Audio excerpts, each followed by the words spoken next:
Budem v krátkosti reagovať na textovú časť návrhu programového vyhlásenia z pohľadu samospráv.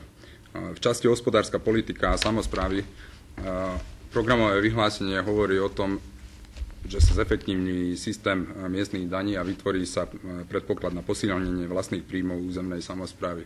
Čiže nie je o tom, že sa podporí príjem štátnej dotácie pre samosprávy, ale o tom, že sa posilní práve príjem samospráv z vlastných zdrojov. Môžeme to síce vnímať pozitívne z pohľadu fiškálnej decentralizácie samospráv, ale zníženie možného navýšenia stropu dane z pozemkov, čiže miestnych daní a poplatkov, je nesystémovým krokom. Nerieši základnú problematiku prílivu investícií a zvýšenie nezamestnanosti jednotlivých regiónov,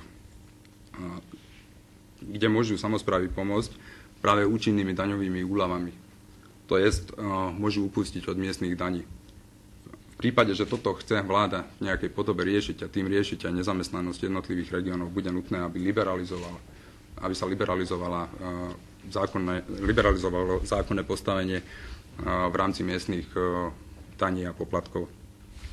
Ďalším nedostatkom návrhu programového vyhlásenia vlády je neriešenie problematiky obyvateľov bez trvalého pobytu, ktorí sú síce v obciach a využívajú služby, ktoré poskytuje obec alebo ktoré poskytuje samospráva, ale zo štátneho rozpočtu za týchto obyvateľov do kasy jednotlivých obcí neprichádzajú žiadne peniaze, čiže žiadne financie. Riešením v tejto otázke, o čom vôbec nehovorí nič návrh programového vyhlásenia, je tiež tá liberalizácia zákona, čiže zavedenie toho, aby mohli poskytnúť samosprávy aj zľavy, aj úľavy, aj pre fyzické osoby, aj pre podnikateľské subjekty, čím by vlastne pomohli aj v tejto oblasti a nielen v oblasti prílivu investícií a v podpore toho, aby tam prišli aj menší výrobcovia alebo zadávateľia, ktorí budú poskytovať nejaké pracovné príležitosti. Keď chceme konkretizovať problematiku, zoberme si východ alebo stredné Slovensko, kde bojujú so 70 alebo 80% nezamestnanosťou jednotlivé obce a nemajú žiadne páky na to, aby podporili príchod nejakého strategického, a teraz nemyslím na výrobcu automobilov, ale na menšie závody, ktoré zamestnajú 20-30 osob, aby podporili práve tieto závody. V časti verejná správa sa píše nasledovné, a to citujem. Vláda SR uskutoční komunálnu reformu, ktorá bude motivovať obce k dobrovoľnej spolupráci, spájaniu administratívnych kapasít a k spájaniu obcí v rámci platných zákonov. Platným zákonom je aj zákon o obecnom zriadení. Pýtam sa preto, či je spájanie obcí v rámci zákona o obecnom zriadení znovu centralizáciou obci. A pokračujem v citácii. Vláda podporí budovanie spoločných obecných úradovní, ktoré by mali vytvoriť lepšie podmienky na kontakt občana s úradmi, zracionalizovať a skvalitniť činnosť orgánov miestnej samosprávy. Chápeme, že je to tendencia, ktorá bola vyslovená alebo pochádza od pána Nižňanského ešte z predošlého obdobia, čiže z obdobia, keď sa vytvárala decentralizácia verejnej správy.